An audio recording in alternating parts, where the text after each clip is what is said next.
हां, तर आपण वेगवेगळ्या कन्फर्मेशनल आयसोमर्स आपण पाहिलं, इथेनमध्ये पाहिलं, प्रॉपेनमध्ये पाहिलं आणि ब्युटेनमध्ये पाहिलं. तसंच आपल्याला आता बघायचं स्टिरिओकेमिस्ट्री ऑफ सायक्लोहेक्झेन मॉलिक्यूल. याच्यामध्ये कन्फर्मेशन्स वेगवेगळ्या प्रकारचे कसं मिळतात आपल्याला माहिती आहे. तर सायक्लोहेक्झेन कंपाऊंड आपल्याला माहिती आहे 6 मेंबर्ड रिंग असतं आणि या 6 मेंबर रिंग जे आहे त्याच्यामध्ये जे काही बॉन्ड अँगल्स असतील त्याच्यामध्ये वेगवेगळ्या प्रकारचे स्ट्रेन असतात, अँगल स्ट्रेन असतात आणि त्याच्यामध्ये ट्विस्टिंग पण असतं, त्याच्यामध्ये अँगल स्ट्रेन असते, टॉर्सनल स्ट्रेन असते किंवा व्हॉन्डरवॉल त्याचा स्ट्रेन असते. आणि त्याच्यामध्ये मग कशा प्रकारचे आपल्याला सायक्लोहेक्झेनमध्ये आयसोमर्स मिळतात ते आपल्याला बघायचं आहे. बेंझिनचं स्ट्रक्चर तुम्हाला माहिती आहे, बेंझिनमध्ये 3 डबल बॉन्ड असतात. सायक्लोहेक्झेनच्या 6 मेंबर रिंगमध्ये कुठल्याही प्रकारचा डबल बॉन्ड नसतो. आता आपण बघणार आहोत मग कन्फर्मेशन्स ऑफ सायक्लोहेक्झेन. आता सायक्लोहेक्झेनचा मॉलिक्युलर फॉर्म्युला तुम्हाला माहिती आहे C6H12. 6 कार्बन असतात आणि 12 हायड्रोजन त्याच्यामध्ये आहेत. आणि असा जो काही कंपाऊंड आहे तर त्या एके कंपाऊंडमध्ये जे काही बॉन्ड अँगल सगळे जे काही हायड्रोजन्स आहेत त्याच्या कार्बन्स हे टेट्राहायड्रल त्याचे बॉन्ड अँगल जे आहे ते 109.5 जे आहे त्याच्यामध्ये जॉमेट्री असते. कारण sp3 हायब्रिडाइज कार्बन असल्यामुळे बॉन्ड अँगल 109.28 त्याचा बॉन्ड अँगल असतो. त्याच्यामध्ये आता त्याच्यामध्ये मॉलिक्यूल जे आहेत वेगवेगळं जे आहे सायक्लोहेक्झेन जी बेंझिन रिंगचं आपलं स्ट्रक्चर जसं आहे त्याच्यामध्ये बॉन्ड नसतात ते सायक्लोहेक्झेन 6 मेंबर रिंग आहे. त्याच्यामध्ये 2 मेन बेसिक कन्फर्मेशन्स आहेत. एक तर आहेत जी चेअर कन्फर्मेशन आणि दुसरं आहे बोटसारखं दिसणारं बोट कन्फर्मेशन. चेअर कन्फर्मेशन आणि बोट, चेअरसारखं दिसतं म्हणून चेअर कन्फर्मेशन, बोटसारखं दिसतं म्हणून बोट कन्फर्मेशन. याचे आता हा सायक्लोहेक्झेन आहे. हा चेअर कन्फर्मेशनमध्ये आपल्याला त्याचं स्ट्रक्चर ड्रॉ केलेलं आहे. त्याच्यामध्ये 1, 2, 3, 4, 5 आणि 6 कार्बन आहेत आणि त्या प्रत्येक कार्बनला 2-2 हायड्रोजन आपण हायड्रोजन काढत नाही. तसंच हे इथं पण आहे. याचं काय आता हा जो काही हे कार्बन आहे आणि हा एक कार्बन, ह्या कार्बनला जर फ्लिप केलं वरती उचललं तर हे स्ट्रक्चर आपल्याला मिळतं. हे बोट कन्फर्मेशन, हे बेसिक 2 कन्फर्मेशन आहेत. पण ह्या चेअर कन्फर्मेशनपासून बोट कन्फर्मेशनमध्ये रिंग फ्लिपिंगने हा रिंग आपण फ्लिप करतो. हे जाताना आपल्याला रस्त्यामध्ये वेगवेगळ्या प्रकारचे कन्फर्मेशन्स मिळतात. ते कन्फर्मेशन्स आपल्याला बघायचे आहेत. आता ह्याच्यामध्ये असं बघा, ही चेअर कन्फर्मेशन आहे. याला वरती जर असं फ्लिप केलं रिंग तर हाफ चेअर कन्फर्मेशन मिळतं. अशा प्रकारे काय मिळेल, हा इथं येईल, हे मिळालं हाफ चेअर कन्फर्मेशन. नंतर याला आपण जर वरती पुन्हा उचलायचा प्रयत्न केला तर हे ट्विस्टिंग होईल बॉन्डचं, ते मिळतं पुन्हा ट्विस्ट बोट फर्स्ट कन्फर्मेशन. आणि ट्विस्ट बोटला पुन्हा ट्विस्ट केलं तर आपल्याला मिळतं बोट कन्फर्मेशन. आणि या बोट कन्फर्मेशनचं पुन्हा जर रिंग फ्लिपिंग केलं आपण तर आपल्याला मिळतं पुन्हा ट्विस्ट बोट, पुन्हा सेकंड, हे पहिलं जसं मिळालं तसं सेकंड.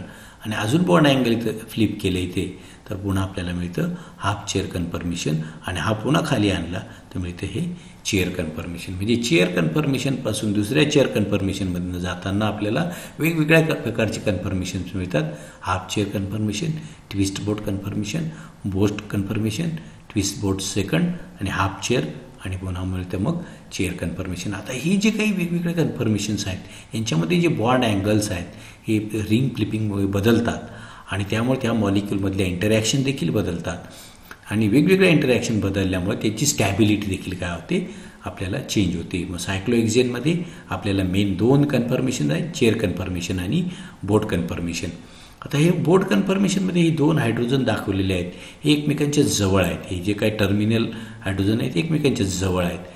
हे जवळ काय आहेत त्याचं आपल्याला पुढे कामच येणार आहे, त्याच्यामुळे मी सांगून ठेवतो. These are the closer hydrogen, त्यांना म्हणतात फ्लॅग पोल हायड्रोजन्स. त्यांना काय म्हणतो, flag pole hydrogens are closer. ते काय आहे ते पुढे आपण बघणार आहोत. सर अशा प्रकारे वेगवेगळ्या प्रकारचे कन्फर्मेशन्स आपल्याला मिळतात. आता 1 बाय 1 त्या कंपाऊंडचे कन्फर्मेशन जे आहेत ते आपण बघणार आहोत. आता याच्यामध्ये जे आहेत कन्फर्मेशनल ॲनालिसिस, पहिलं कन्फर्मेशन आपण पाहिलेलं आहे चेअर कन्फर्मेशन. चेअर कन्फर्मेशनमध्ये काय प्रत्येक हायड्रोजन जे आहेत, आता बघा या कंपाऊंडमध्ये सायक्लोहेक्झेनमध्ये आपल्याला जे कन्फर्मेशन्स आहेत त्याच्यामध्ये पहिलं जे चेअर कन्फर्मेशन आहे, हे चेअर कन्फर्मेशन जर न्यूमन प्रोजेक्शन फॉर्म्युल्यामध्ये ड्रॉ केलं तर अशा प्रकारे ड्रॉ केलं जातं. This is the Newman projection formula of cyclohexane आणि it is for the chair conformation. आणि याच्यामध्ये जर आपण पाहिलं तर जे काही हायड्रोजन्स असतील, म्हणजे हा इथं बघा दिलेला आहे, दिस इज द कार्बन नंबर 2, म्हणजे हा कार्बन नंबर 2च्या जवळ आहे कार्बन नंबर 3, म्हणजे हा मागचा 2 हा 3 आणि 3 जवळ इट्स 4. इकडे गेलं आपण 3ला वरून काढलेला आहे आपण हा 4. नंतर 4च्या जवळ आहे 5 हा काढलेला आहे 5 म्हणजे हा पेरिफेरीला आहे हा 5 आणि 5च्या जवळ आहे 6 म्हणजे हा फ्रंट कार्बन ॲटम हा 6 आणि 6च्या जवळ आहे 1 हा 1 कार्बन ॲटम. अशा प्रकारे हे स्टॅगर्ड कन्फर्मेशन आहे. याला स्टॅगर्ड म्हणतात कारण काय याच्यामध्ये जे हायड्रोजन्स आहेत सगळे they are far away from each other. ते स्टॅगर्ड पोझिशनला आहेत एकमेकांपासून लांब आहेत त्यामुळे तिथे एनर्जी त्याची कमी होते. त्यामुळे चेअर कन्फर्मेशन हे जास्त स्टेबल कन्फर्मेशन आहे सायक्लोहेक्झेनचं. पण ते जसं आपण इथेनचं पाहिलं ब्युटेनचं पाहिलं प्रॉपेनचं पाहिलं त्याच्यामध्ये जसं रोटेशन फ्री आहे तसं इथं नाही कारण इथं अँगल स्ट्रेन असल्यामुळे थोडंसं रोटेशनल टॉर्शनल स्ट्रेन त्याच्यामध्ये निर्माण होते त्यामुळे थोडीशी एनर्जी याची जास्त आहे. पण न्यूमन प्रोजेक्शन फॉर्म्युला जेव्हा काढतो आणि आपण सायक्लोहेक्झेनचं कन्फर्मेशन चेअर कन्फर्मेशन पाहतो तर it is a conformation which is a most stable conformation. याच्यामध्ये इतर कन्फर्मेशनच्या मानाने काय आहे त्याच्यामध्ये अँगल फ्री रोटेशन आहे but free from rotational strain किंवा टॉर्शनल स्ट्रेन आहे त्यामुळे याची एनर्जी कशी असते कमी असते त्यामुळे हे कन्फर्मेशन काय आहे लेस स्टेबल आहे. तर त्याच्यामध्ये मग staggered conformation of cyclohexane is not only free from angle strain but it is also free from the torsional strain and that's why this conformation is most stable. Torsional स्ट्रेनपासून free आहे आणि angle स्ट्रेनपासूनही free असल्यामुळे ते stable confirmation आहे. त्याच्यानंतर आपण बघणार half chair conformation. Half chair कन्फर्मेशनमध्ये काय होतं लिस्ट प्रिफर कन्फर्मेशन आहे कारण त्याच्यामध्ये सायक्लोहेक्झेनमध्ये कारण काय त्याच्यामध्ये त्याची एनर्जी जी आहे ती काय आहे टॉर्शनल स्ट्रेनमुळे 11 किलो कॅलरी पर मोल एवढी वाढते कारण त्याच्यामध्ये काय होतं टॉर्शनल स्ट्रेन जास्त आहे म्हणजे त्याला अँगलमुळे निर्माण झालेलं स्ट्रेनची हाफ चेअर कन्फर्मेशन आहे. याची एनर्जी काय आहे 11 किलो कॅलरी पर मोल त्यामुळे it is a least preferred conformation फारच कमी प्रिफर्ड कन्फर्मेशन आहे सायक्लोहेक्झेनचं. The least preferred conformation of cyclohexane it is the least preferred conformation of cyclohexane. It has angle strain and torsional and has energy 11 kilo calorie above the chair कन्फर्मेशनपेक्षा देखील त्याची जास्त energy असल्यामुळे ते chair कन्फर्मेशनपेक्षा कमी stable आहे. So कारण काय आहे त्याच्यामध्ये चेअर कन्फर्मेशन ऑब्टेन फ्लिपिंग बॉटमचा आपण काय करतो हा वरती फ्लिप करतो हा कार्बन वरती फ्लिप करल्यामुळे हे मिळतं.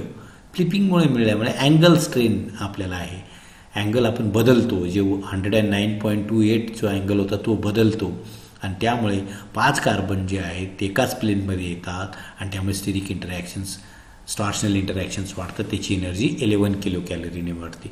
आता हे जे काही ट्विस्ट बोट आहे मग चेअर कन्फर्मेशनला पुन्हा फ्लिप केलं तर आपल्याला हे ट्विस्ट बोट कन्फर्मेशन मिळतं. हे कन्फर्मेशन जे आहे हे कन्फर्मेशनमध्ये हे 2 हायड्रोजन आहेत these are the black pole hydrogens आणि ते ॲक्सियल पोझिशनला आहेत. कसे आहेत ॲक्सियल पोझिशनला आहे त्यामुळे हायड्रोजन थोडेसे एकमेकांपासून लांब आहेत त्यामुळे त्याचं जे काय आहे स्टिरिक इंटरॅक्शन ह्या कमी होतात आणि टॉर्शनल इंटरॅक्शन इक्लिप्सिंग इंटरॅक्शन देखील कमी होल्यामुळे याची एनर्जी 5.5 किलो कॅलरी होते. चेअर कन्फर्मेशनपेक्षा 5.5 किलो कॅलरीने एनर्जी याची जास्त आहे. याची एनर्जी किती आहे 1.5 किलो कॅलरी बोट कन्फर्मेशनपेक्षा कमी आहे पण चेअरपेक्षा 5.5 किलो कॅलरीने जास्त आहे. त्यामुळे हे काय आहे हे कन्फर्मेशन जे आहे हे बोट कन्फर्मेशनपेक्षा स्टेबल आहे पण चेअरपेक्षा कसं आहे कमी स्टेबल आहे. आणि बोट कन्फर्मेशनमध्ये आता आपण पाहिलं तर इथे बघा ब्लॅक पोल हायड्रोजन जे आहेत ते एकमेकांपासून जवळ आहेत हे जवळ आहेत आणि त्यामुळे याचं जर आपण न्यूमन प्रोजेक्शन फॉर्म्युला काढला तर अशा प्रकारे आपल्याला मिळतो. अशा प्रकारे बघा 2 नंबरचा कार्बन हा 2 नंबरचा कार्बन त्याच्या शेजारी 3 नंबरचा कार्बन हा पाठीमागचा म्हणजे 3 नंबरचा कार्बन नंतर त्याला 4 नंबरचा कार्बन जॉईन झालेला हा इकडे 4 नंबरचा कार्बन त्याला हा 5 नंबरचा जॉईंट आहे आणि 5ला हा पुढचा आहे 6 नंबरचा कार्बन आणि 6ला आहे पुन्हा 1 नंबरचा कार्बन हा इथे जॉईंट आहे. 1 नंबरचा आणि 4 नंबरचा कार्बन हा 1 आणि 4 हे 2 आहेत. यांच्यामध्ये बघा हे एकाच दिशेने दाखवलेले आहेत दोघी याच्यावरचा हायड्रोजन आणि दुसऱ्या कार्बनवरचा हायड्रोजन त्यामुळे ते जवळ आहेत. त्यामुळे याच्यामध्ये काय होतं स्टिरिक रिपल्शन निर्माण होतं, त्यामुळे याची एनर्जी वाढते. तसं हे ट्विस्ट बोटमध्ये काय, हा बघा ॲक्सियलला गेलेले आहेत, हे जे एकमेकांच्या जवळ आहे ते लांब जातात, त्यामुळे त्यांची एनर्जी कशी होते, थोडी कमी होते, इथे वाढते. आणि ही जे कन्फर्मेशन आपण पाहिलं तर हे कन्फर्मेशन आपल्याला कसं आहे, इक्लिप्स कन्फर्मेशनसारखं आहे. बघा एकमेकांच्या एक्झॅक्ट मागे आहेत, हे पण एकमेकांच्या मागे आहेत, हे पण एकमेकांच्या मागे आहेत, हे पण एकमेकांच्या मागे आहेत, एकमेकांच्या मागे आहेत, त्यामुळे त्यांचं डिस्टन्स कमी होतं आणि त्यामुळे त्याच्यामध्ये स्ट्रेन निर्माण होतात, स्टिरिक इंटरॅक्शन निर्माण होतात, क्राउडिंग वाढते, त्यामुळे ह्याची एनर्जी काय होते, वाढते. या कन्फर्मेशनची एनर्जी काय होते, वाढते. आणि ही किती वाढते आपल्याला, याची एनर्जी 7.1 किलो कॅलरी बोट कन्फर्मेशनपेक्षा जास्त होते. बोट कन्फर्मेशनची एनर्जी 7.1 कोणापेक्षा, चेअर कन्फर्मेशनपेक्षा वाढते. त्यामुळे काय आहे, ही लेस स्टेबल आहे. Boat conformation is less stable than the chair conformation. कारण काय, याच्यामध्ये ॲक्लिक्सिम इंटरॅक्शन्स आहेत आणि फ्लॅगपोल इंटरॅक्शन पण आहे, त्यामुळे त्याची एनर्जी वाढते. It increases up to 7.1 kilo calorie. मग त्यामुळे चेअर कन्फर्मेशन कसं आहे, लेस स्टेबल कन्फर्मेशन आहे. हे सगळे कन्फर्मेशन्स आपण एनर्जी प्रोफाईल डायग्रॅमने दाखवू शकतो. पोटेन्शियल एनर्जी वर्सेस कन्फर्मेशन जर काढलं तर ज्या वेळेला आपल्याला इथं एनर्जी किती असते, 11 किलो कॅलरी असते, त्यावेळेला आपल्याला कुठलं कन्फर्मेशन असतं, 11 किलो कॅलरीला आपल्याला बोट हाफ चेअर कन्फर्मेशन मिळतं. हे हाफ चेअर कन्फर्मेशनचं जर चेअर कन्फर्मेशनमध्ये कन्व्हर्शन केलं, एनर्जी डिक्रीज होते, up to 0 kilo calorie consider केली जाते, ज्या वेळेला मिळते चेअर कन्फर्मेशन. यावेळेला पुन्हा आपण त्याला हे आता चेअर मिळालं, याला जर आपण पुन्हा फ्लिप केलं वरती आता समजा, तर पुन्हा हाफ चेअर मिळतं. हे असं हाफ चेअर मिळालं तर एकच 5 हायड्रोजन एकाच प्लेनमध्ये असल्यामुळे स्टिरिक क्राउडिंग अँगल स्ट्रेन निर्माण होतो आणि त्याची एनर्जी होते 11 किलो कॅलरी, लेस स्टेबल.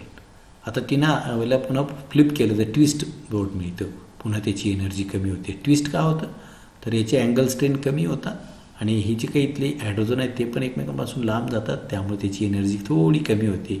5.5 किलो कॅलरी पर मोल एवढी होते. त्यावेळेला ट्विस्ट बोट असतं.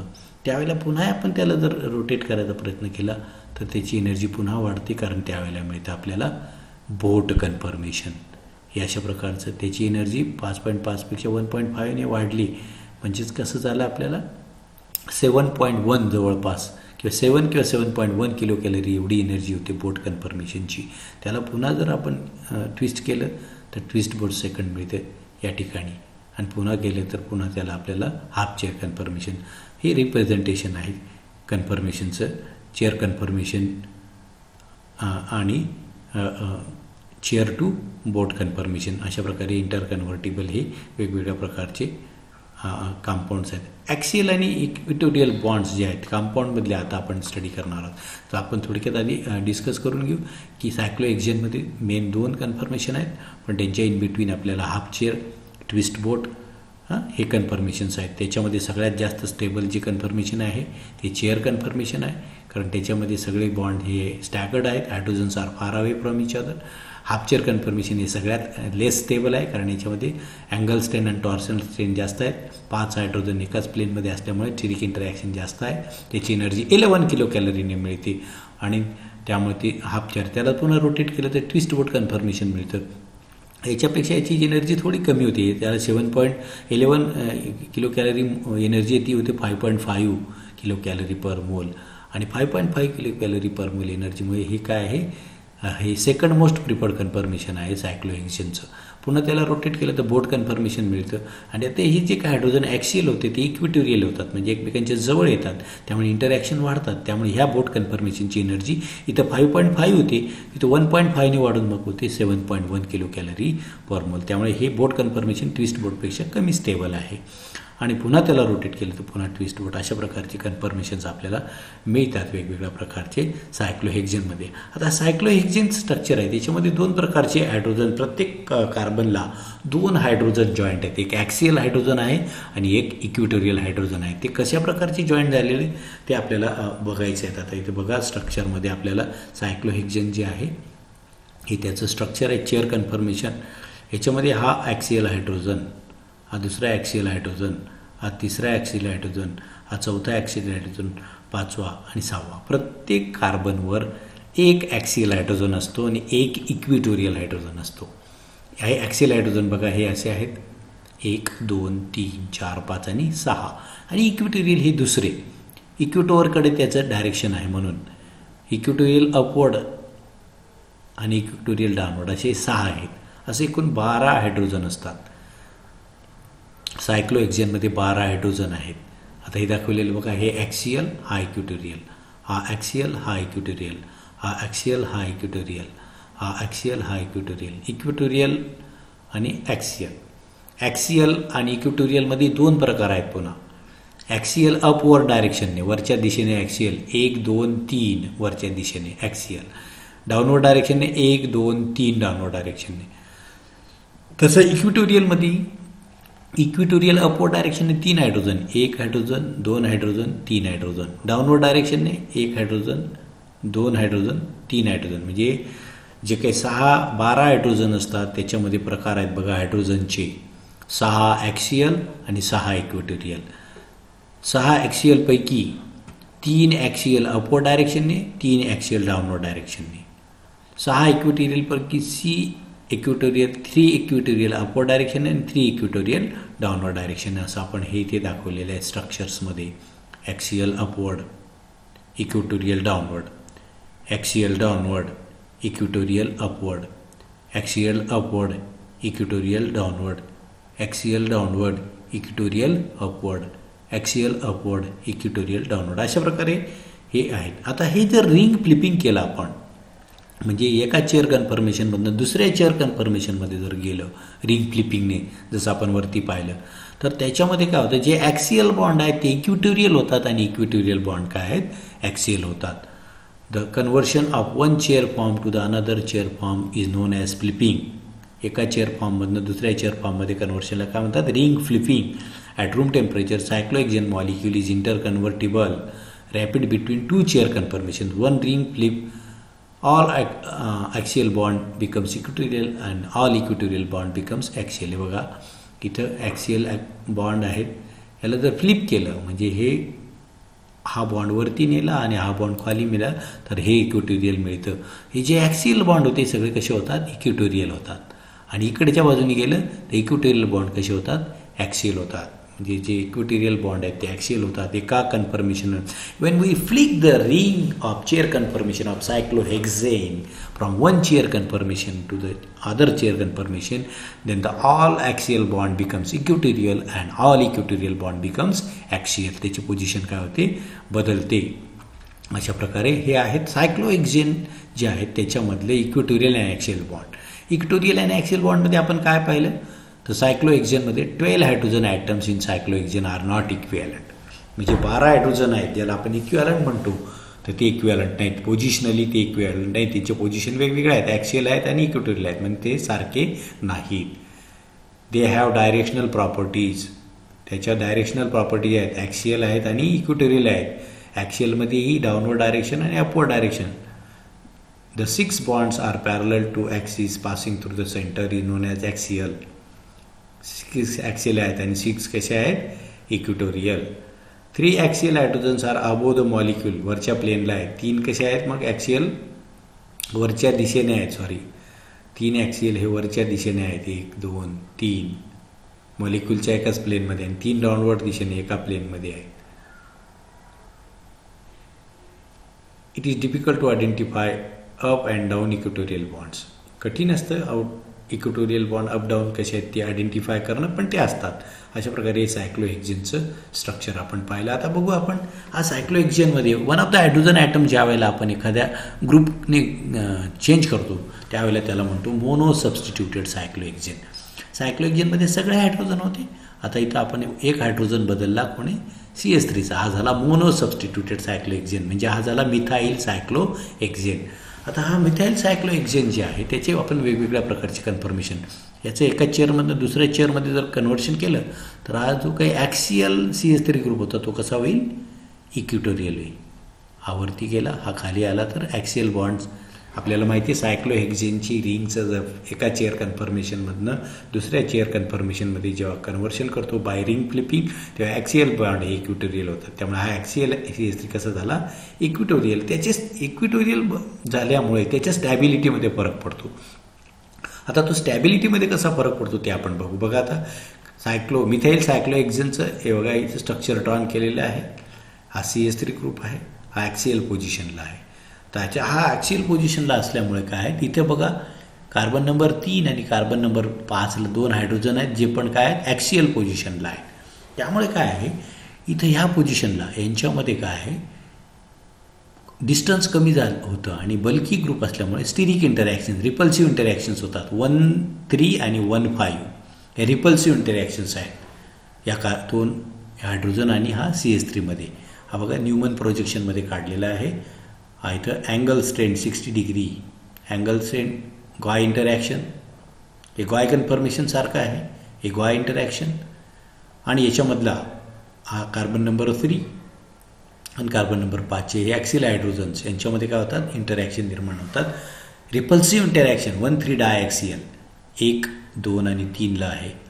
1, 2 आणि 3ला 1,3 इंटरॅक्शन्स असल्यामुळे 2, 3 2, 3 1,3 डायॲक्सियल इंटरॅक्शनमुळे एनर्जी वाढते. स्टॅबिलिटी कशी होते कमी होते. त्याच्याच वेळेला ज्या वेळेला याची पोझिशन आपण रिंग फ्लिपिंग करून याला ॲक्सियलला नेऊ त्यावेळेला काय होता CS3 आता इक्विटोरियल पोझिशनला गेला. इक्विटोरियल पोझिशनला गेल्यामुळे जो ॲक्सियलला येत होता CS3 इकडे आला.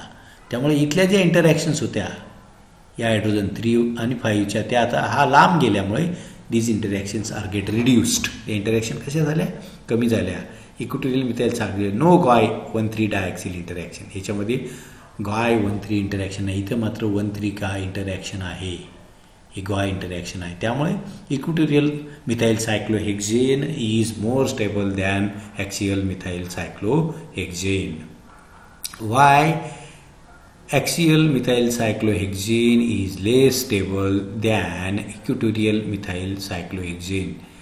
Because in axial methyl cyclohexane there are 1,3 diaxial GOI interactions which increases the energy of this conformation due to the steric repulsions.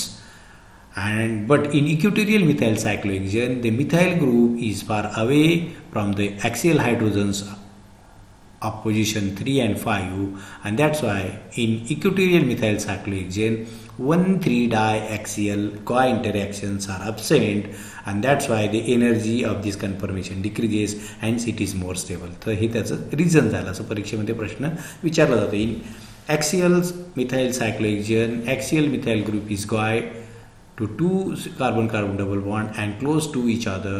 2 axial hydrogens on the same side of the molecule results into the steric repulsion called 1,3 diaxial interactions. But butane GOI interaction increases energy किती वाढते 1.8 to 1.9 ने. GOI interaction आपण मागे पाहिलं होतं ब्युटेनमध्ये तसं इथे energy वाढते 1.8 किलो कॅलरीने.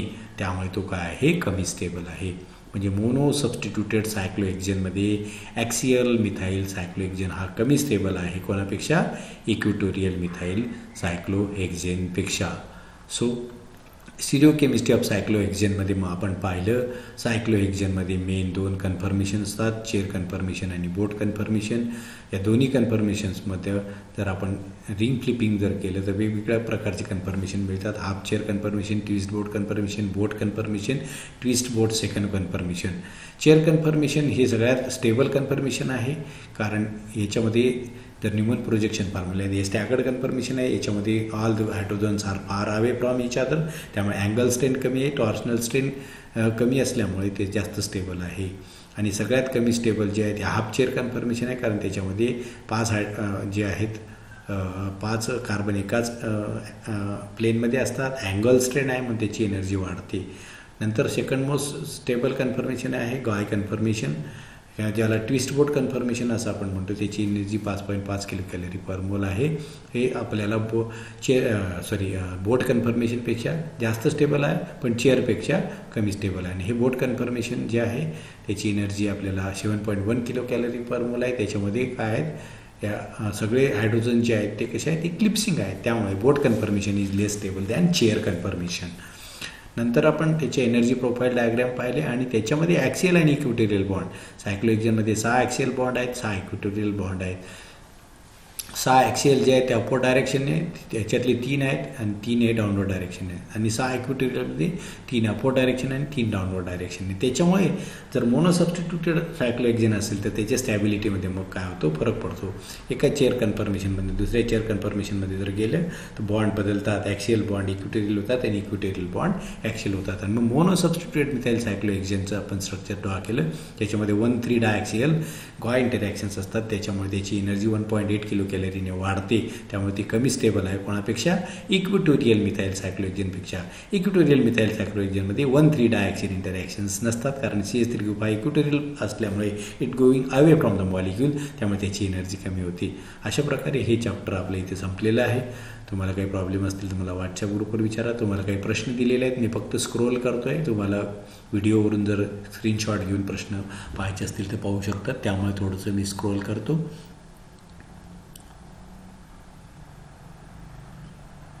तर हे प्रश्न आहे ते सोडायचा प्रयत्न करा. आपण लवकरच याच्यावरती टेस्ट पण घेणार आहोत.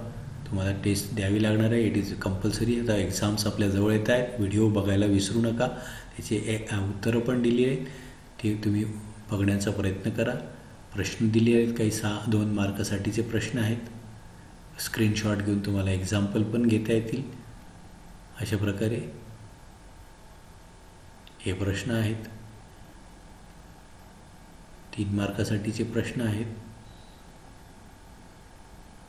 एक्झाम्पल देखील ही झेड नॉमेनक्लेचरची विचारले जातात, ती सॉल्व करायचा प्रयत्न करा. हे 4 मार्कासाठीचे काही प्रश्न आहेत. पुस्तक असेल तुमच्याकडे त्याच्यात तुम्हाला पाहायला मिळते, पण ज्यांच्याकडे पुस्तक नसेल त्यांच्यासाठी हे प्रश्न ते स्क्रीनशॉट घेऊन लिहून घेऊ शकतात. 6 मार्काचा प्रश्न.